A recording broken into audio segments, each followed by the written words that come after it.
பள்ளிக்கு செல்ல காட்டுப்பாதையில் பயணம். சாலை வசதியின்றி தவிக்கும் 30ற்கும் மேற்பட்ட மாணவிகள். சிவகங்கை மாவட்டம் நாமனூர் ஊராட்சிக்கு உட்பட்ட லட்சுமிபுரம் பெருமாள்பட்டி கிராமத்தில் பள்ளி மாணவிகள் தினமும் ஆபத்தான காட்டுப்பாதையை கடந்து பள்ளிக்கு செல்லும் அவல நிலை ஏற்பட்டுள்ளது. கிராமத்திற்கு செல்லும் சாலை அமைக்கப்பட்டு 20 ஆண்டுகளுக்கும் மேலான நிலையில் தற்போது முழுமையாக சேதமடைந்து காணப்படுகிறது. பள்ளி நேரத்தில் போதிய பேருந்து வசதியும் இல்லாததால் 30ற்கும் மேற்பட்ட மாணவிகள் பள்ளி செல்ல சுமார் 5 கிலோமீட்டர் சுற்றி செல்ல வேண்டிய அவல நிலை ஏற்பட்டுள்ளது. பள்ளிக்கு உரிய நேரத்தில் செல்ல வேண்டும் என்பதற்காக சுமார் 3 கிலோமீட்டர் தூரம் வரை காட்டுப்பாதை, நீரோடை மற்றும் கரடுமுரடான பாதைகளை மிதிவண்டியில் கடந்து செல்கின்றனர் பள்ளி மாணவிகள்.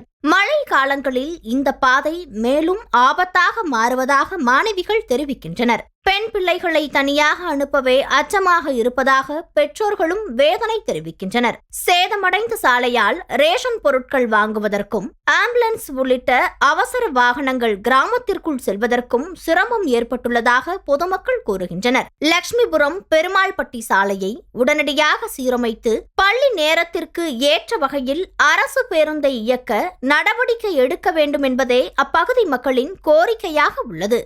எங்க ஊர்ல 100 பிள்ளைங்களுக்கு மேல ஸ்கூல் போறோம். எங்களுக்கு பஸ் வசதி இல்ல. வருது, மேலூர்ல இருந்து பஸ் வருது எங்களுக்கு. ஆனா அது 7 மணிக்கு வருது. சாயந்தரம் நைட்டு 7 மணியை போல போகுது. அது எங்களுக்கு யூஸ்ஃபுல்லா இல்ல.